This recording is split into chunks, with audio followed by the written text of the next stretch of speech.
Hi friends, నమస్తే. Welcome to my channel.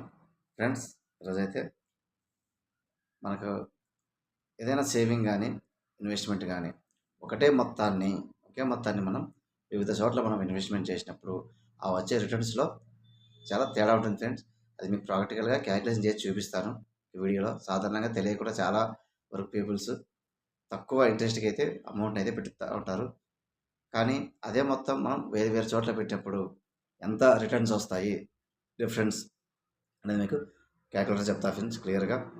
ఇదేంటంటే ఒక 1,00,000 రూపీస్ ఒక 10 ఇయర్స్కి మన సాధారణంగా ఒక బ్యాంకులో ఎఫ్డి ఒక 7%కు మనకు ఒక 10 ఇయర్స్ ఇన్వెస్ట్మెంట్ చేస్తే ఎంత రిటర్న్స్ వస్తాయి.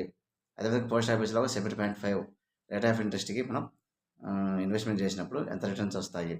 అదేవిధంగా మ్యూచువల్ ఫండ్స్లో ఒక 12 to 15%కి మనకు ఇన్వెస్ట్మెంట్ చేసినప్పుడు ఎంత రిటర్న్స్ వస్తాయని చెప్పి మీకు క్యాలిక్యులేటర్తో క్లియర్గా ఎక్స్ప్లెయిన్ చేస్తా ఫ్రెండ్. చూడండి, క్యాలిక్యులేషన్ చాలా యూజ్ఫుల్ ఉంటుంది. నాలెడ్జ్ మనకు ఎంత మొత్తం ఎక్కడ పెట్టినప్పుడు ఆ ఇంట్రెస్ట్ రేటుకి మనకి ఎంత వేరియేషన్ వస్తుంది అనేది మీకు క్లియర్గా తెలుస్తుంది. చూడండి ఫ్రెండ్స్,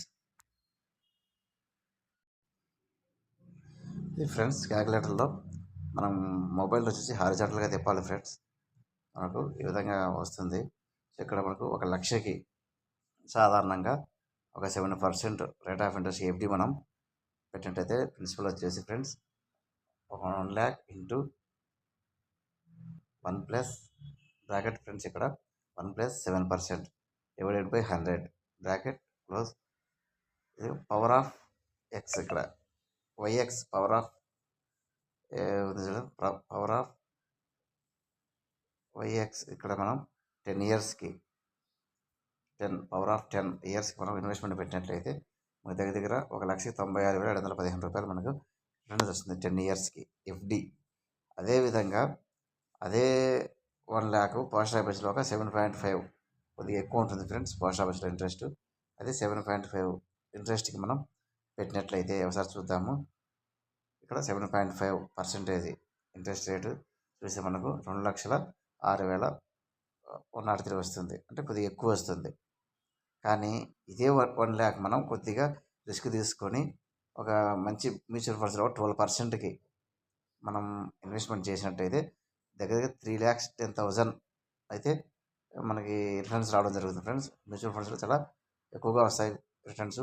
ఇది లీస్ట్ 12%, కానీ ఒక మ్యాక్సిమం ఒక 15% కానీ మనకి ఇక్కడ రిటర్న్స్ వచ్చాయంటే 4,04,555 వస్తుంది. అంటే దగ్గరగా 3 lakhs హైకి వస్తుంది ఫ్రెండ్స్. ఎఫ్డీలో అయితే 96,000 వస్తుంది. పోస్ట్ ఆఫీస్లో అయితే మనకి 1 lakh అబవ్ వస్తుంది. అది మనకి మ్యూచువల్ ఫండ్స్లో 3 lakhs అబవ్ వస్తుంది. మొత్తం 4,04,000 చేంజ్ అయితే వస్తుంది ఫ్రెండ్స్. ఇది ఒకే మొత్తాన్ని మనం ఈ విధంగా ఇన్వెస్ట్మెంట్ చేసినప్పుడు వేరు చోట్ల మనకు రిటర్న్స్ అయితే తేడాగా వస్తుంది ఫ్రెండ్స్. గమనించండి ఈ యొక్క వీడియో క్యాలిక్యులేషను. ఇది ఫ్రెండ్స్ ఇక క్యాలిక్యులేషను చూశారు కదా. సాధారణంగా ఒక 7% అయితే మనకు ఒక 96,000 అబవ్ అయితే వస్తుంది రిటర్న్స్. అదేవిధంగా 7.5 రేట్ ఆఫ్ ఇంట్రెస్ట్ అయితే మనకు 1 lakh అబవ్ వస్తుంది 10 ఇయర్స్కి. 1 lakh వస్తుంది.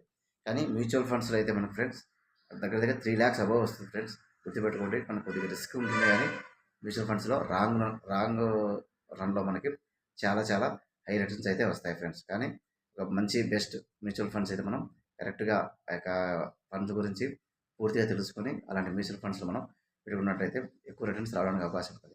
సాధారణంగా ఎక్కువ శాతం మంది సేవింగ్లో పెడతా ఉంటారు, సేవింగ్ అకౌంట్లో. కానీ సేవింగ్ అకౌంట్లో పెడితే అసలు చాలా లీస్ట్ అమౌంట్ ఫ్రెండ్స్. 3% మాత్రమే మనకు ఇంట్రెస్ట్ వస్తుంది. ఈ విధంగా మనకి వివిధ రకాలుగా మనకు రేట్ ఆఫ్ ఇంట్రెస్ట్ ద్వారా మనము అమౌంట్ ఇన్వెస్ట్మెంట్ చేసుకుని ఎక్కువ ఎక్కడైతే మనకు వస్తుందో అక్కడ పెట్టుకొని మన అమౌంట్ అయితే మనం గ్రోత్ చేసుకోవచ్చు. ఇది ఫ్రెండ్స్ ఈరోజు వీడియో. నచ్చితే లైక్ చేయండి. అలాగే మన ఛానల్ సబ్స్క్రైబ్ చేసుకోండి ఫ్రెండ్స్. చాలా సపోర్ట్గా ఉంటుంది. Thank you friends. Thank you for watching.